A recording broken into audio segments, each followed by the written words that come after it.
Body shaming ചെയ്യുന്ന മാതിരിയാണ് ഈ വോയിസ് ഷെയ്മിങ് ചെയ്യുന്നത്, മനസ്സിലായോ? Which is very wrong. ഇപ്പം കാലമൊക്കെ മാറി. ഇപ്പം നമ്മളിപ്പോൾ ഡപ്പാങ്കുത്തുകൾ ഓ ഓ എന്നൊക്കെ പറഞ്ഞ് സ്ത്രീ വോയിസസ് യൂസ് ചെയ്യുന്നുണ്ട്, അതുമാതിരി തിക്കായിട്ടുള്ള വോയിസസ് യൂസ് ചെയ്യുന്നുണ്ട്. ഇപ്പം ആ കാലമൊക്കെ മാറി. പക്ഷെ അന്ന് അതിനോടുള്ള അവെയർനെസ് ഇല്ല. കാരണം അന്നത്തെ ഒരു ഫ്രെയിം വർക്ക് എന്ന് പറയുന്നത് എല്ലാവരും ഹൈ പിച്ചിൽ പാടണം എന്നുള്ളതാണ്. എന്നിട്ട് എന്താ എല്ലാ ഫീമെയിൽ വോയിസസും ഒരേ മാതിരിയാണ്? എന്താ അർത്ഥമുള്ളത്? എൻ്റെ ഒരു ക്യാരക്ടർ വേണമെങ്കിൽ എൻ്റെ വോയിസ് വേണ്ടേ?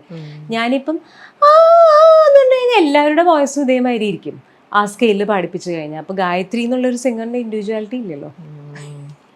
ഓക്കെ.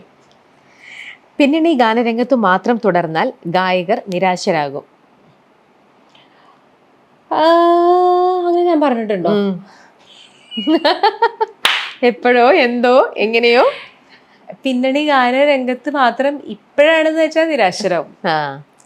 കാരണം ഡെഫിനറ്റ്ലി നിരാശരാകും. കാരണം എന്താ വെച്ചാൽ ഇപ്പം അതിനുള്ള സ്കോപ്പില്ല എല്ലാവർക്കും പാടാനായിട്ട്.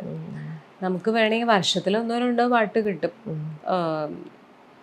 അപ്പം അതുകൊണ്ട് മാത്രം ഹാപ്പി ആണെങ്കിൽ ഓക്കെ. അല്ലെങ്കിൽ പിന്നെ പക്ഷേ പൊതുവേ ഇന്ത്യൻ ഇൻഡസ്ട്രിയിലുള്ള പ്രശ്നം എന്താണെന്ന് വെച്ചാൽ വെസ്റ്റിലെന്ന് പറഞ്ഞു കഴിഞ്ഞാൽ സിനിമ വേറെ, മ്യൂസിക് ഇൻഡസ്ട്രി വേറെ. അപ്പോൾ ഇവിടെ ഒരു ഇൻഡിപെൻഡൻറ്റ് മ്യൂസിക് ഇൻഡസ്ട്രിക്ക് അതിനുള്ളൊരു ഗ്രോത്ത് ഇല്ല.